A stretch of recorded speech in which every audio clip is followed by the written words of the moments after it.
Sir, যদি ভালো CGPA ধারীরাই আপনার ছাত্রছাত্রী হয়, তারাই এসব ওয়ার্কশপে যেতে পারে, তাহলে আমাদের আর ক্লাসে থাকার কি দরকার? আপনি এখন থেকে ওদের নিয়েই ক্লাস করেন। আমরা বাকি ১০০ জন বরং চলে যাই। শিক্ষক বেচারা আমতা আমতা করতে লাগলেন। শেষে সবার থেকে নিলেন। সেই সবাই অদিতিকে বাহবা দিয়েছিল, যদিও এরাই অনেকেই তাচ্ছেড়া বলে। মিতুর কাজ শেষ, বাড়ির দিকে চলতে থাকে দুইজন। আগে মিতুর বাসা, এরপর অদিতির। মিতু নেমে গেলে বাকিটা পথ একাই যায় অদিতি। রিক্সা থেকে নেমে বাড়তি ১০০ টাকা রিক্সাওয়ালার হাতে ধরিয়ে দেয়। মামা, এক গ্লাস শরবত খেয়ে নিয়েন, আপনি ঘেমে ভিজে গিয়েছেন। আর একটা কথা না বলেই হন হন করে অদিতি ওর বাড়ি ঢুকে পড়ে। রিক্সাওয়ালা কিছুটা অবাক হয়ে তাকিতে থাকে।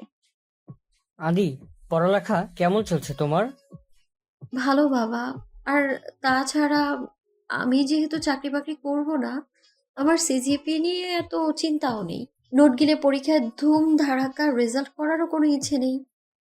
অদিতিদের বাড়ির এই একটা নিয়ম, সারাদিন যে যেখানেই থাকুক রাতের খাবার টেবিলে সবাই একসাথে বসে খাবে। এটা অদিতির বাবা আহসানুল হকের অলিখিত নির্দেশ। একই সাথে খাবার টেবিলে মোবাইল নিয়ে বসা যাবে না, এটাও কড়াভাবে বলে দেয়া। হুম, তাহলে তো ছেলে দেখা শুরু করতে হয়। চাকরি বাকরি যখন করবি না, তাহলে মন দিয়ে ঘর সংসার কর। সেই হিসেব করলে তো তোকেই আগে বিয়ে দিতে হয়। চাকরি পাচ্ছিস না তো বিয়ে করে ঘর জামাই থাক, শ্বশুর বাড়িতে বাজার সদাই করে দিবি। আরাম করে মুরগির একটা হাড় চিবাতে চিবাতে বড় ভাই শোভনের খোঁচার বিপরীতে বড় একটা খোঁচা দিল অদিতি। বাস্তবতা হলো মাস্টার্স পাস, শোভন বেকারই বলা যায়। এখানে ওখানে চাকরির পরীক্ষা দিচ্ছে, কিন্তু এখনো বেটে বলে মেলেনি। তাহলে কি করতে চাও আদি? বাবা প্রসঙ্গে ফেরেন। সন্তানদের ক্যারিয়ার নিয়ে আর ১০ জন বাবার মতো উনিও খুব চিন্তিত। আবার এদিকে ওনার চাকরির মেয়াদও শেষের দিকে। তখন কোয়ার্টার সহ চাকুরির অন্য সকল সুবিধা পাওয়া যাবে না। ছেলেটা পড়াশোনায় মোটামুটি, এখনো আশাব্যঞ্জক কিছু করতে পারেনি। মেয়েটা সেই হিসেবে অনেক মেধাবী, কিন্তু খামখেয়ালি।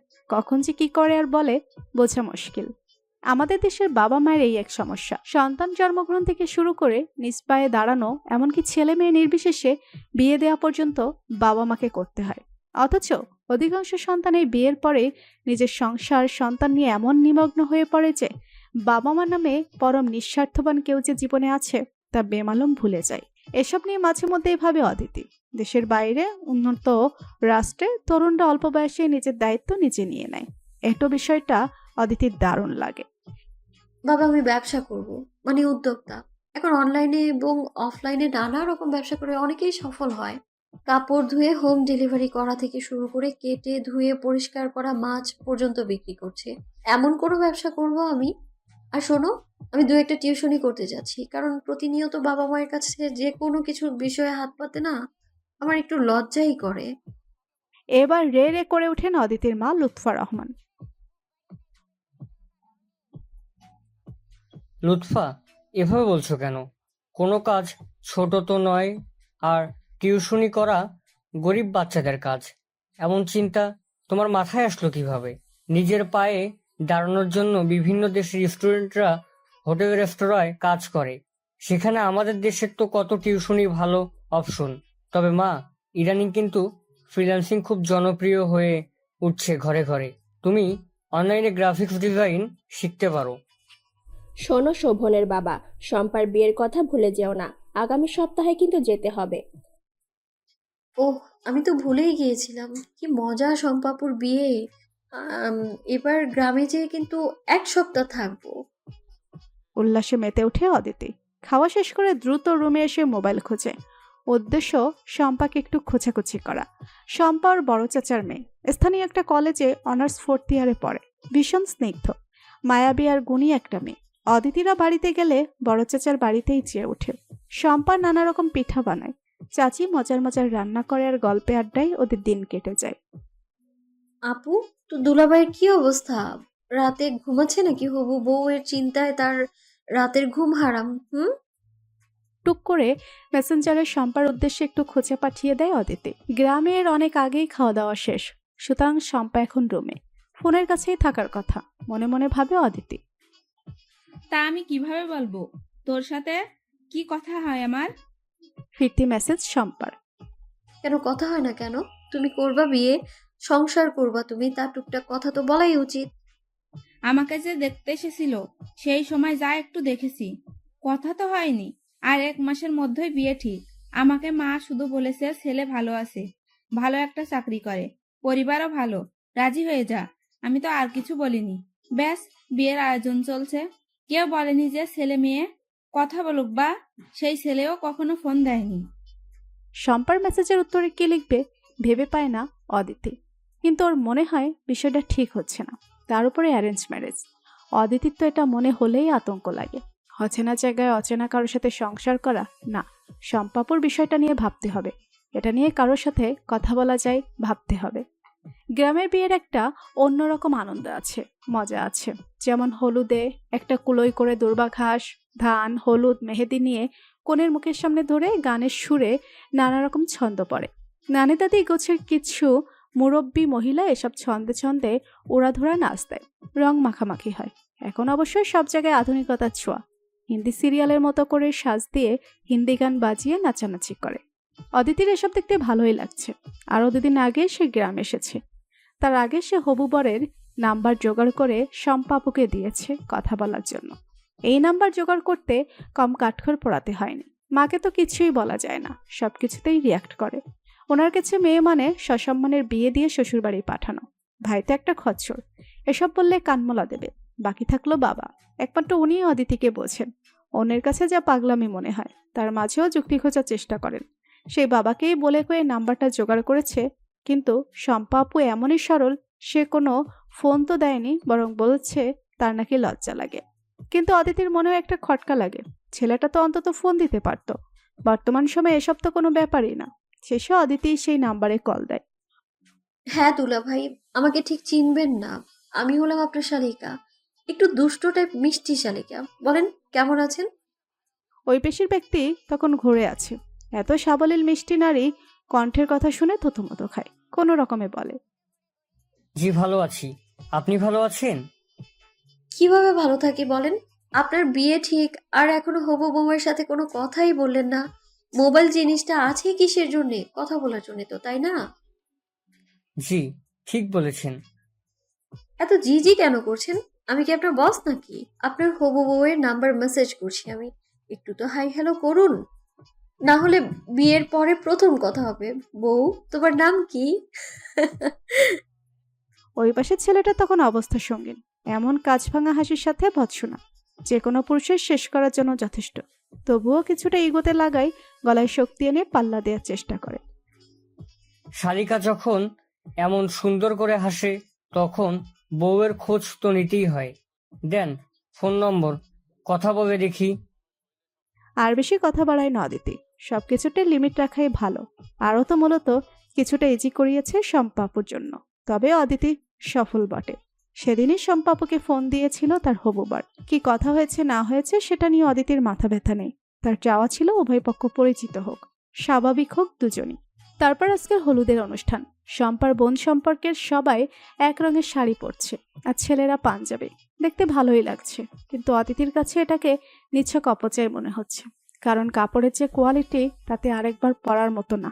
কিন্তু সবার জন্য কিনতে গেলে যে টাকা খরচ হচ্ছে, তাতে ওর বড় চাচার ওপর বেশ চাপই চাপে। এর মধ্যে বড় ফুফুর মেজো মেয়ে শাড়ি পায়নি বলে ফুফু বেশ মুখ ভার করে বসে আছেন। ব্যাপারটা হলো বড় ফুফু সবার বড়, ওনার মেয়েরাও প্রায় অদিতিদের মা চাচিদের বয়সী বলা চলে। এখন উনি যে এমন কালারফুল রঙাচঙা শাড়ি পরতে চাইবেন তা কেউ বুঝতেই পারেনি। আর তাছাড়া কেনার সময় ভুল করে কম পড়ে গেছে, এখন ওই কালারের পাওয়া মুশকিল। তাছাড়া কেনা হয়েছে বেশ দূরের জেলা শহর হতে, যা এই গ্রাম থেকে বেশ দূরের পথ। বিয়ে বাড়িতে এমন ছোটখাটো হট্টগোল হবেই যেন। তবে অদিতি এসে সমাধানের পথ বের করে। ওর শাড়িটা শম্পা আগে আলাদা করে পাঠিয়ে দিয়েছিল, যেন ম্যাচিং ব্লাউজ বানাতে পারে। শাড়ি তো তেমন পরে না, ব্লাউজ না থাকারই কথা। সেই শাড়িটা নিয়ে সে বড় ফুফুর হাতে দেয়। তুমি কি পারবা? শাড়ি ছাড়াও বহু রকম ড্রেস আছে ফুপি, আমি এই কালারের কাছাকাছি তেমন একটা ড্রেস পরে নিব। আর তাছাড়া আমি শাড়ি খুব একটা ভালো সামলাতে পারি না। তা তোমার মতো বয়সের মেয়েরা আজকাল কিন্তু ভালো শাড়ি পরতে পারে। তুমি তো দেখি এ কালের সাথে তাল মিলাইতে পারবা না। তাল মিলাতে গেলে তো আপনার মেয়ে শাড়ি পাইতোই না ফুপি। আর আপনি তখন এইভাবে মুখ কালো করে বসে থেকে আনন্দের পরিবেশ অন্যরকম করে ফেলতেন। অদিতির ফুফু শাড়িটা নিলেন বটে, কিন্তু মুখটা করলো তিতা করল্লা খাওয়ার মতো। এমন করা কথা শোনার অভ্যাস নেই তার, বড় বলে সবাই তাকে সমীহ করে, আর বেশি সমীহ করে ঝামেলায় বাঁধে। এজন্য হলুদের অনুষ্ঠান নির্বিঘ্নেই হলো। মেয়েরা সব শাড়ি পরলে অদিতি পরল সাদা কামিজের সাথে সাদা চুড়িদার আর চুন্ডি বাটিকের মাল্টি কালারের একটা ওড়না। সবার মধ্যেও অদিতি আপন আলোয়ও আত্মবিশ্বাসে ভিন্নভাবে উজ্জ্বল। কিন্তু ঝামেলা বাঁধলো বিয়ের দিন, যা কেউ ভাবতেও পারেনি। বিয়ের দিন সকাল থেকে হই হুল্লোড়। 7টা ছাগল জবাই হয়েছে ভোরের আলো ফোটার আগে। সেগুলো কাটাকুটি করে রান্নাবান্না করছে স্থানীয় বাবুর্চিরা। মশলার ঘ্রাণে জায়গাটা মমা করছে। চেনা অচেনা আধা চেনা আত্মীয় স্বজনে ভরে গেছে ঘর। এত লোকজনের মাঝে অদিতির অস্বস্তি হয়, বিশেষ করে যখন কেউ বলে, ও তুমি আস্থানের মেয়ে না? তার ডাগর হয়ে উঠছ তো, তোমারও তো বিয়ে দেওয়া উচিত। অদিতির হাসি পায়। বিয়ে হওয়া ছাড়া মেয়েদের বুঝি আর কোনো কাজ নেই। কিন্তু অদিতি রাগ করে না, বিরক্ত হয় না, কারণ এসবে লাভ নেই। বরং একটা হাসি হাসি মুখ করে। ভাবখানা এমন যে অদিতি তো বিয়ের জন্য রেডি। ছেলে একজন আসলেই সে নিজেই কবুল বলে ফেলবে। অবশ্য অন্য ধরনের কথাও শুনেছে। এই বয়সের মেয়ে একটু বেশি সাজ্জা গুজা মেকআপ করে ঘুরবে তা না। তোমারও দেখে বোঝাই যায় না যে বিয়ে বাড়িতে আসছো। রংচঙে ঢং সাজার কোনো ইচ্ছাই অদিতির নেই। তবে শম্পা আপুকে সেই সুন্দর লাগছে। মানুষের জন্যই বলে, বিয়ের পানি পড়ছে নাকি মেয়েরাই সুন্দর হয়ে যায়। উজ্জ্বল শ্যামবর্ণের শম্পা আপু শাড়ি গহনায় একদম জলজল করছে যেন। দুপুর 2টা নাগাদ বরপক্ষ আসলো। আসার কথা 100 জন, কিন্তু এসেছে 150 জন। ছোট মোটো বাচ্চা কাচ্চা ধরলে আরো বেশি হবে। অদিতিদের আত্মীয় স্বজনদের খাওয়া এর আগেই শুরু হয়েছে, কারণ বড় ফুফুর মতো কিছু লোক আছেন যারা আবার বেশিক্ষণ না খেয়ে থাকতে পারেন না, বা তাড়াহুড়ায় সকালে নাকি খেতেই পারেননি। অদিতির আবারও হাসি পায়। এসব মানুষের বিয়ে বাড়ি আসলে এত ক্ষুধা পায়। এর সাথে আছে, এর জন্য একটু মিষ্টিও দাও। ও আসতে পারে নাই, তার জন্য একটু পোলাও রোস্ট বক্সে ভরে দাও। কনের বাবা মায়ের একটা শোক এবং কষ্ট থাকে। এত বছর ধরে বুকে ধরে রাখা আদরের মেয়েকে অচেনা জায়গায় পাঠাতে হচ্ছে, কিন্তু এসব আত্মীয় স্বজনের জন্য সেই শোকটুকু করারও সময় সুযোগ পায় না। বরের বাড়ির লোকজন আসলে গেট ধরাধরি হলো, কিন্তু কিছু আদায় হলো না। তারা নাকি এসব আজে বাজে খরচ করতে রাজি না। অদিতির বাবার ধমকে বাড়ির ছেলে মেয়েরা সরে গেল। খাবারের সময় পার হয়ে যাচ্ছে। এজন্য অদিতির বাবা চাচারাই বরপক্ষকে বলল, আগে খেয়ে নিতে, এরপর না হয় বিয়ে পড়ানো হবে। এত তাড়াহুড়োর কি আছে? এদিকে খাসির মাংস জমে যাচ্ছে, পোলাও ঠান্ডা হচ্ছে। সুতরাং ঝালর দেয়া বিশাল সামিয়ানার নিচে বরযাত্রীদের বিশাল বহর বসে গেল খেতে। ভাত তেমন কেউ নেয় না, এক একজনের পাতে মাংসের পিরামিড। খেতে পারুক বা না পারুক, মাংস নিয়ে সাজিয়ে রেখেছে স্তূপ করে। হাড়ি হাড়ি দই খালি হতে লাগলো। জম্পেশ খাওয়া দাওয়া শেষে পানি খাওয়া, 7 আপ, কোকাকোলা। যখন সবাই ব্যস্ত, তখন অদিতির বাবা এগিয়ে গেল ছেলের বাবার দিকে বিয়ে পড়ানোর অনুমতি নিতে। স্থানীয় কাজী সাহেব উপস্থিত, নীল রঙের কাবিননামায় লেখার জন্য প্রস্তুত। বরকনের আইডি কার্ডের খোঁজ করছেন। এমন সময় হঠাৎ করে চিকন স্বরে কান্না শব্দ। প্রথমে সবাই ভাবলো কনে বা কনের মা বুঝি কনে বিদায়ের বেদনায় কাঁদছেন, কিন্তু শব্দ আসছে কনে যে ঘরে বসে আছে তার পাশের ঘর থেকে। সেখানে তো বরের বাড়ির মহিলারা বসে আছেন। তাহলে খোঁজ নিয়ে দেখা গেল কাঁদছেন বরের মা, কারণ মেয়ে পছন্দ হয়নি। শম্পাকে দেখতে এসেছিল বর, তার বাবা, চাচা ও এক বন্ধু। বরের মা মোবাইলে ছবি দেখেছেন, সবার পছন্দে তারও পছন্দ। ভালো ঘরের লক্ষ্মী মেয়ে, সংসারী। কিন্তু এখন সরাসরি দেখার পর তার মনে হয়েছে তার ঘরের বড় বউয়ের গায়ের রং আরেকটু উজ্জ্বল না হলে এবং আরেকটু লম্বা না হলে মান সম্মান থাকে না। 2-1 বোঝাতে আসে এমন চিৎকার দিয়ে কান্না। এক কথা, মেয়ে পছন্দ হয়নি। বিব্রতকর অবস্থায় পড়েছে অদিতির বাবা চাচারা। ভদ্রতার ক্ষতিরেও বলতে পারছেন না যে খাওয়া দাওয়ার পরে আপনাদের একই নাটক। বর উঠে মায়ের কাছে গেল। অদিতিরা কয়েকজন বরের মা যে রুমে আছে তার সামনে দাঁড়ানো। বরকে জড়িয়ে ধরে তার মা কেঁদে চলেছেন। একটাই কথা, আব্বা, এই মেয়ে তোর যোগ্য না। বরের বাড়ির 2-1 মহিলা আত্মীয়, এমনকি অদিতিদের 2-1 বোঝানোর চেষ্টা করছেন, কিন্তু মহিলা নাছোড়বান্দা, উনি এই বিয়েতে রাজি না। এর মধ্যে বরের বাপও চলে এসেছে। তার কথা তো শুনছেই না। তার কারণেই নাকি ছেলের এমন খারাপ বিয়ে হচ্ছে। অগত্য বরের বাপ ভেবাচাকা খেয়ে দাঁড়িয়ে আছেন। কিছুক্ষণই নাটক চলছে। ওদিকে অদিতির চাচি ওর মাকে জড়িয়ে ধরে কাঁদছেন। ওনার মেয়ের কপাল বুঝি ভাঙল। শম্পার মুখ শুকিয়ে এতটুকু হয়ে গেছে, অনুভূতিহীন। সারা বাড়িতে কানাঘুষা। বরের মায়ের মেয়ে পছন্দ না, এজন্য কাঁদছে। আর সহ্য হলো না অদিতির। বরের মায়ের সামনে গিয়ে জোরে বলে উঠল, নাটক কম করেন।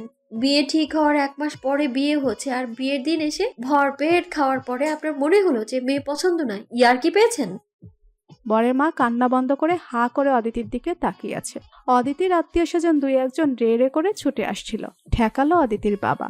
উনি এই বরপক্ষের উপর যথেষ্ট বিরক্ত। যোগ্য না কে? আমাদের মেয়ে? মোটেও না। আপনার ছেলে, আপনাদের পুরো পরিবার আমার সম্পাপুর যোগ্য না। আপনাদের তো আল্লাহ শুক্রিয়া আদায় করা উচিত যে খাবারের উপর দিয়ে, টাকা পয়সার উপর দিয়ে ধাক্কা গেছে। সম্পাপুর জীবনের উপর দিয়ে তো আর যায়নি। বিয়ে হলে তো এই নাটকে মহিলা আমার বোনের জীবন ছাড়খাড় করে দিত। অদিতির এমন কথায় মুখ খুলতে চাই বর, কিন্তু তাকে চুপ করিয়ে অদিতি কণ্ঠের জোর আরো বাড়িয়ে বলে ওঠে। আপনি কোনো কথা বলবেন না। আপনার মুরদ বোঝা হয়ে গেছে আমার। আমার বাবা চাচাটা ভদ্র বলে আপনাদের পিঠ বেঁচে আছে এখনো। ভালোই ভালো বের হয়ে যান আপনারা। খাবারের দাম ধরছি না, এই আপনাদের কপাল। ভাবছেন হাত পা ধরে বিয়ের জন্য রাজি করাবো? মোটেও না। আপনাদের মতো ছোট লোকের সাথে বোন বিয়ে দেওয়ার কোনো ইচ্ছেই নেই আমাদের। আর কোনো নাটক করলে না ভিডিও করে ফেসবুকে পোস্ট করে দেবো একদম। তখন কিন্তু সমাজেও মুখ দেখাতে পারবেন না। অদিতির কথায় উৎসাহিত হয়ে এর মধ্যেই ওর কিছু চাচাতো ভাই মোবাইলে ভিডিও শুরু করে দিয়েছে। অবস্থা বৈগতিক দেখে বরযাত্রীরা সুরসুর করে বের হয়ে যায়। বেলা শেষের দিকে বরযাত্রীদের সাথে অদিতিদের আত্মীয় স্বজনরা সবাই চলে গেছে। বড় ফুফুর মতো কিছু লোকজনের যদিও ইচ্ছা ছিল আরও কয়েকদিন থাকার, এই বিয়ে ভাঙা নিয়ে খোঁচাখুচি করার, কিন্তু অদিতির অগ্নিরূপের কথা স্মরণ হয়ে থাকলে আরও হিতে বিপরীত হতে পারে ভেবে তারাও চলে গেছে। বাড়িতে আছে অভুক্ত অদিতির বাবা, চাচা, মা, চাচি সহ ভাই বোনেরা। হাঁড়ি পাতিলের নিচে পড়ে থাকা কিছু খাবারের সন্ধানে ঘুরঘুর করা কয়েকটা কুকুর, আর ভাবলেশীন কোণের সাজে বসে থাকা শম্পা। বরযাত্রীটা তো যথেষ্ট শিক্ষা নিয়ে চলে গেল, অন্যেরা গেল ভরপেট খেয়ে, কিন্তু শম্পার কি হবে এই চিন্তায় এখন ঘুরপাক খাচ্ছে সবার মাথায়। সন্ধ্যা নামছে যেন অতি ধীর গতিতে। ডেকোরেটের লোকজন তাদের হাঁড়ি, কড়াই, গ্লাস, প্লেট সব গুছিয়ে নিয়ে যাচ্ছে। বাড়তি খাবারগুলো নিয়ে আর কেউ নেই। অদিতির বাবা বলে দিয়েছেন ওদেরকে নিয়ে যেতে। অদিতিরাই কেউ খায়নি। ভেবেছিল বিয়ে পড়ানো হলেই খেতে বসবে, কিন্তু বিয়েও হলো না, বাড়ির কারো খাওয়াও হলো না। গ্রামের বাড়ি হলেও অদিতির চাচারা বেশ সুন্দর করে উঠান রেখেই একতলা পাকা বাড়ি করেছেন। রান্নাঘর আর স্নানের ঘর বাইরে। বাড়ির মাঝের একটা ঘরে সবাই বসে, অনেকটা বসার ঘরের মতো। সেখানেই খাটের উপর বসে আছে অদিতির মা এবং চাচি। চেয়ারে অদিতির চাচা এবং বাবা। অদিতি আর ওর ভাই শোভন গেল সেখানে। ঝোঁকের মাথায় তো বিয়ে ভেঙে গেল, এখন কি হবে বুঝতে পারছি না। অনেকটা ভাঙা গলায় বললেন অদিতির চাচা সিরাজুল হক। আমার মেয়েটার সবকিছুতেই বাড়াবাড়ি। কে বলেছিল বড়দের বিষয়ে নাক গলাতে? ফুঁসে ওঠেন অদিতির মা লুৎফা। মেয়ের পাক নাকি ভীষণ অপছন্দ। বিয়ে ভেঙে গেলে গ্রাম এলাকায় আবার বিয়ে হওয়া যে কি কঠিন, এই পিচ্চি মেয়ে কি বুঝবে? আমরা যেটা করতে পারিনি অদিতি সেটা করেছে। বরং দরকার ছিল ওদের গলা ধাক্কা দিয়ে বের করে দেওয়া। তোমাদের কি মনে হয় হাত পা ধরে বিয়ে দিলেই শম্পাকে ওরা আদৌ রাখতো? ওই মহিলা প্রতিনিয়ত জ্বালাতো, আর ছেলেটাও তো ওর মায়ের কথার কোনো প্রতিবাদ করে নাই। এমন মেরুদণ্ডহীন ছেলের কাছে বিয়ে না দিয়ে ভালো হয়েছে। গম্ভীর গলায় অদিতির বাবা মেয়েকে সাপোর্ট দেন। অদিতির চাচি কান্না সুরে বলতে থাকে, আমি সাজ উঠাতে কাপড় চেঞ্জ করতে নিষেধ করেছি, কারণ সম্পাপুর বিয়ে আজই হবে। ঘরে যেন কোনো বৌমা ফেটেছে। সবাই অবাক হয়ে হতবিহ্বল হয়ে অদিতির দিকে তাকিয়ে আছে। অদিতির মায়ের মুখ শুকিয়ে যায়। এই মেয়েটা না জেনে আবার কি অকাণ্ড করে। চাচা, আপনি ভালো করেই জানেন এই গ্রামের সালাম ভাই সম্পাপুকে পছন্দ করে। আপনার কাছে বিয়ের প্রস্তাবও দিয়েছে, কিন্তু আপনি রাজি হননি। কারণ সালাম ভাই চাকরি করে না, গ্রামেই ব্যবসা করে। সালাম ভাই কিন্তু MA পাস, কিন্তু উনি আর 10টা ছেলের মতো চাকরি না খুঁজে, ঘুষ দিয়ে চাকরির চেষ্টা না করে নিজের পায়ে দাঁড়ানোর চেষ্টা করেছেন। এটা কি অপরাধ তার? অযোগ্যতা এটা তার? চাকরি করলে উপযুক্ত ছেলে, আর না করলে বা ব্যবসা করলে অনুপযুক্ত। এই ধারণা একদম ভুল। আমি যতদূর জানি সালাম ভাই সৎ আলাপি, বিনয়ী ছেলে, পাকা বাড়িও আছে। আর সেখানে বিয়ে হলে তো সম্পাপ্য গ্রামেই থাকতো, যখন তখন দেখতে পারতেন। সে তো মা যা হওয়ার হয়ে গেছে, এখন এই বিয়ে ভাঙা মেয়েকে কে বিয়ে করবে? চাচা, সালাম ভাই অবশ্য এখনো রাজি হবেন। আর ওনার তো মা বাবা কেউ বেঁচেই নেই, ওনার অভিভাবকও নেই। এই জন্যই তো আরো বেশি এই প্রস্তাবে রাজি ছিলেন না, তাই না চাচা? অথচ মাতৃপিতৃহীনদের আরো বেশি ভালোবাসা উচিত। এখন দেখেন, এটাই শাপে বর হবে। আমি শিওর সালাম ভাই রাজি হবেন। আর ওনার বাবা মা না থাকায় বিয়ে ভাঙা মেয়ে এমন অপবাদ দেওয়ার কেউ নেই। তুই চুপ কর। জীবনটা নাটক সিনেমা পেয়েছিস নাকি? যা ইচ্ছা করে যাচ্ছিস, বলে যাচ্ছিস। তোকে এখানে কে ডেকেছে? আর তোমাকেও বলি, মেয়েকে ঠেকাও, আদর দিয়ে আর সব কথায় সায় দিয়ে আর মাথায় তুলো না। খেকিয়ে ওঠেন লুৎফা। মেয়ের কথা বার্তা সহ্য হচ্ছে না। মেয়ে যথেষ্ট বড় হয়েছে, ওর সাথে এমন ব্যবহার করবেন না। অদিতির কথায় যথেষ্ট যুক্তি আছে। আজই বিয়ে দিতে পারলে ভালো, কারণ গ্রাম এলাকার যত সময় যাবে ততই নানা কথার হাত পা হবে। কিন্তু তার আগে শম্পার সাথে কথা বলে সবার আগে জরুরি, কারণ মেয়েটা একটা ট্রমার মধ্যে পড়েছে। সেখানে একটু সময় না দিয়ে আজই আরেকজন জায়গায় বিয়ে দেওয়ার কথা মানতে পারবে তো? এই কথায় শম্পার মায়ের যেন হুঁশ হয়। তাই তো, ওনার তো আগে মেয়ের পাশেই থাকা উচিত। অবশ্য নিজের ছোট বোনকে বসিয়ে রেখে এসেছিলেন, তবুও সবার কথাবার্তার মাঝে ছুটে যান মেয়ের কাছে। মেয়েটাকে তো ধাতস্থ করতে হবে, ওর মনের অবস্থাও জানতে হবে। এদিকে ভাইয়ের সাথে আরো দু একটা কথা বলে অদিতির বাবাও গেল শম্পার ঘরের দিকে। সালামের বিষয়টা একটু শুনতে হবে। অদিতির কথাই ঠিক, সালাম ছেলেটা বিয়ের প্রস্তাব দিয়েছিল, কিন্তু ব্যবসা করে বাপ মা নেই, এজন্য শম্পার বাবা রাজি হয়নি। এখন নিজেই সেই কথা স্বীকার করলেন। চাকরিজীবী ছেলে দেখে আরো ভালো করে খোঁজ না নেওয়ার জন্য আফসোস করলেন। শম্পার রুমে ঢোকার আগে অদিতির বাবা আগে ধরলেন অদিতিকে। এ কিভাবে সালামের কথা জানলো? তবে কি শম্পার সাথে সালামের কোনো সম্পর্ক ছিল? বাবা, আমি জানতাম তুমি আমার কাছে আসবে, আর আরো জানি কি জিজ্ঞেস করবা। দাঁত বের করে হাসতে হাসতে বলে অদিতি। আহসানুল হক মেয়ের সরলতা, বুদ্ধিমত্তা এবং সাহসিকতায় মুগ্ধ হন।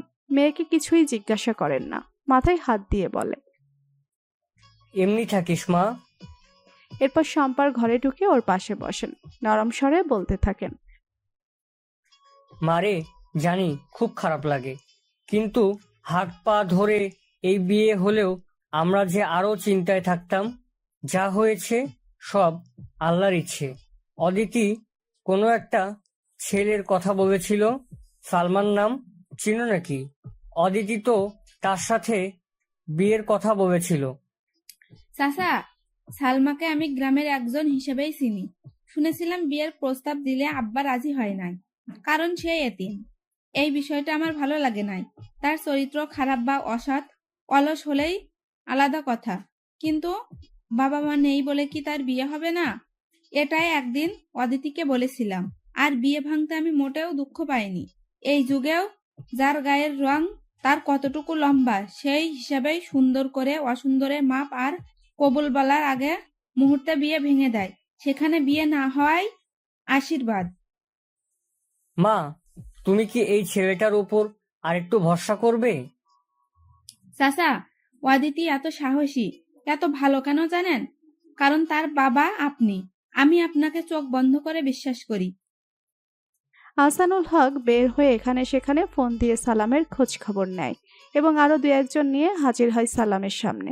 গ্রামের কারো জানতে বাকি নেই যে শম্পার বিয়ে ভেঙেছে। সালামও জানে।